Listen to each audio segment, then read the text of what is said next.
EdTech 400. My name is Kara, and today I'm going to be sharing my thoughts as to why I think teachers should be using open educational resources. So, to start off, I want to define what open educational resources are for those of you who do not know. So, according to the United Nations website, open educational resources, or OERs, are teaching, learning, and research materials that reside in the public domain or have been released under an open license that permits no-cost access, use, adaptation, and redistribution by others with no or limited restrictions. To put this in simpler terms, this means that creators have given us, the public, permission to use and adapt their content. So why should we be using OERs? Through my research, I came up with 5 main reasons why we should be. So these 5 reasons are sharing and collaboration, equity, continual and up-to-date information, cost, and empowerment. To begin, I want to quote David Wiley's TED Talk that will be shared with you in the articles that Katya will be posting. David says, if there is no sharing, if I'm not sharing what I know, if I'm not giving you feedback, if I'm not engaging in this give and take with you, there is no education. This quote highlights the main reason I believe we should be using OERs. Education is quite literally the open sharing of knowledge, and this is exactly what OERs are for. Next, let's talk about equity. It's important for students and teachers to have the opportunity for equal access to educational resources. This equal opportunity ensures that teachers are given resources to teach their subject to the fullest potential. It also ensures students are given the best possible education they can have from their teacher.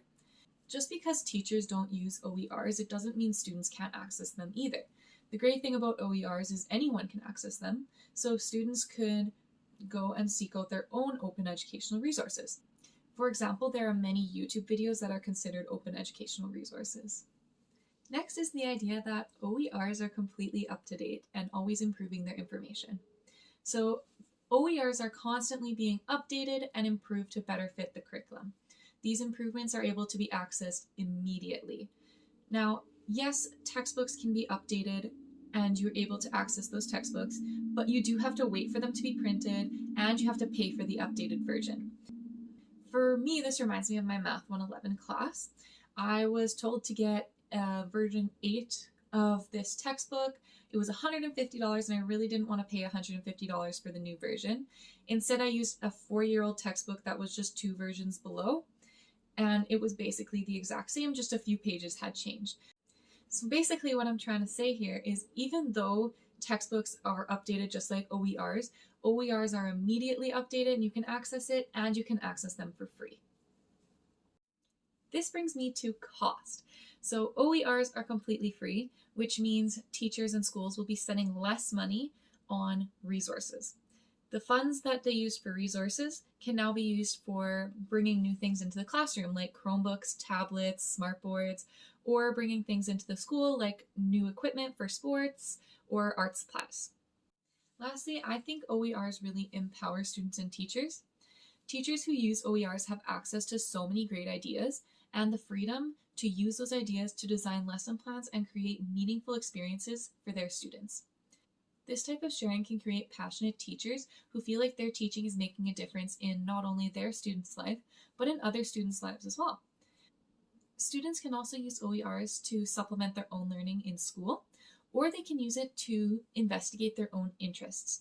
Let's say my student is really into computer coding, but we don't offer computer science.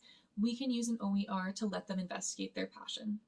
To finish off, I want to say that from the beginning of our education courses, we have talked about sharing and collaborating with each other to become better teachers. So this is exactly what an OER does and what it's for. All right, thank you for listening, and I look forward to the debate.